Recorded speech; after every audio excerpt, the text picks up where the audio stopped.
नमस्कार। आज हम बात करेंगे कि हम स्त्री को प्रकृति क्यों कहते हैं। तो प्रकृति शरीर का निर्माण करती है। प्रकृति शरीर बनने में उत्सुक है। प्रकृति संभोग में उत्सुक है। प्रकृति अपना विस्तार फैलाती है। प्रकृति ही मौसम है और वही प्रकृति के संभोग के कारण ही हम जो अनाज, फल, कंदमूल, सब्जी जो खा रहे हैं वह फलीनीकरण से ही उत्पन्न होता है। और चाहे मनुष्य हो, चाहे पशु हो, चाहे पंछी हो, चाहे जानवर हो, चाहे प्राणी हो, चाहे कीट हो, तो यह सबका विस्तार अकेला पुरुष नहीं बढ़ाता है। अकेला पुरुष बढ़ा नहीं सकता है। विस्तार बढ़ाने के लिए पुरुष को स्त्री की जरूरत पड़ती है, मतलब प्रकृति की जरूरत पड़ती है। क्योंकि पुरुष के लिंग है और स्त्री को योनि है। तो योनि का अर्थ होता है प्रकृति, और इसीलिए तो हम स्त्री को शक्ति कहते हैं, स्त्री को प्रकृति कहते हैं। इसीलिए तो हमारा जो पहला चक्र है जिसका नाम है मूलाधार, इसका तत्व पृथ्वी है। क्योंकि अंडज, स्वेदज, उद्बीज और ओरज, मतलब जितने भी शरीरधारी जीव है, जितने भी प्रकार का शरीर है, वह सब शरीर का निर्माण मूलाधार चक्र से होता है। तो मूलाधार चक्र का दो छोर है। तुम नीचे की ओर तुम्हारी ऊर्जा को बहाओ तो वह ऊर्जा को प्रकृति पकड़ लेती है, योनि पकड़ लेती है। फिर काम वासना उत्पन्न होती है, क्योंकि योनि का स्वभाव है विस्तार। तो अगर जो तुम्हारी ऊर्जा नीचे की ओर बही तो तुम्हें योनि का आकर्षण हो जाएगा, योनि में रस दिखाई देगा। वैसे ही संभोग करने के बाद मनुष्य थक जाता है, बेचैन हो जाता है, शक्तिहीन हो जाता है। फिर भी इसको स्त्री की योनि की मजा बारंबार याद आती है, बारंबार खींच जाती है।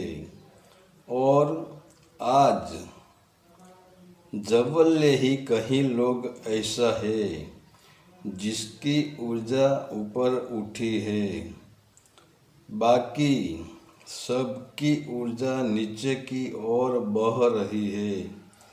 इसीलिए तो आज बलात्कार हो रहा है, वेश्या ये हो रही है और जनसंख्या बढ़ रही है। और अगर हम मूल बंध को बांध कर हम हमारी ऊर्जा को ऊपर की ओर चढ़ाते हैं, ऊपर की ओर उठाते हैं, तो वही ऊर्जा को परमात्मा पकड़ लेता है। तो वहाँ भी शब्द और सुरता का मिलन होता है और वहाँ भी संभोग घटता है, मगर वहाँ वासना का संभोग नहीं घटता है, वहाँ आनंद का संभोग घटता है, वहाँ समष्टि का संभोग घटता है, वहाँ महासंभोग घटता है। और जब तुम एक बार महासंभोग का रस पी लेते हो, जब तुम एक बार महासंभोग के आनंद में उतर जाते हो, तो तुम्हारे भीतर आनंद का खुशबू वाला फूल खिल जाता है और वही फूल सदंतर खिलता रहता है। हम ये प्रकृति के भीतर रहकर भी हम संभोग करते हैं, तो हमें जो संभोग में आनंद आता है वैसे इससे भी ज़्यादा आनंद महासंभोग में है। तो हमारा जो क्षणिक संभोग है इसमें भी हमें आनंद आता है। तो हमको पता है कि संभोग के बाद हम थक जाते हैं, बेचैन हो जाते हैं, फिर भी हमें संभोग की याद सताती है, स्त्री की योनि हमें सताती है। तो इसका एक ही कारण है कि हमारी ऊर्जा प्रकृति की ओर बह रही है, योनि की ओर बह रही है। प्रकृति का दूसरा नाम है योनि, और योनि का काम है विस्तार करना। तो हमारी ऊर्जा को जब हम ऊपर उठाए तो हमारी ऊर्जा मूलाधार से ऊर्जा नीचे बहती है तो इसको प्रकृति पकड़ लेती है, और मूलाधार से ऊर्जा जब ऊपर उठती है तो इसको परमात्मा पकड़ लेता है। तो संभोग तो दोनों तरफ है। मूलाधार से तुम्हारी ऊर्जा संसार की ओर बहे तो संसार में भी संभोग है, मगर वह संभोग क्षणिक आनंद देने वाला है। वह संभोग में आनंद की लहर है, आनंद नहीं है। और जो महासंभोग है तो महासंभोग में अखंड आनंद है।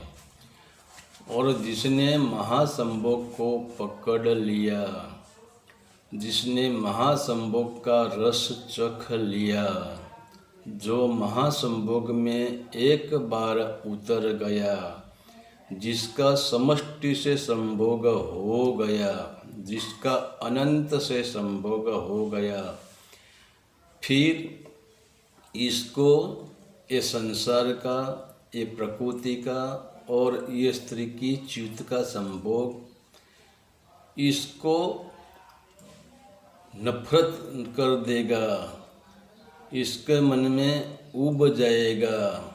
वह संभोग मन को फीका लगेगा, क्योंकि इसमें महारस मन को नहीं मिलेगा।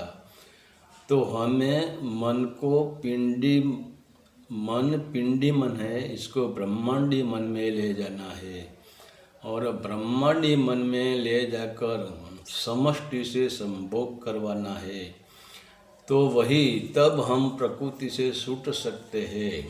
बाकी जो हमारी ऊर्जा नीचे की ओर बही, प्रकृति की ओर बही, योनि की ओर बही, तो योनि, प्रकृति हम इससे छूट सकते नहीं हैं, क्योंकि प्रकृति ही अपना रूप बढ़ा रही है, संतति बढ़ा रही है। इसीलिए तो आज जनसंख्या बढ़ रही है। हरि ओम तत्सत। आदेश का प्रणाम।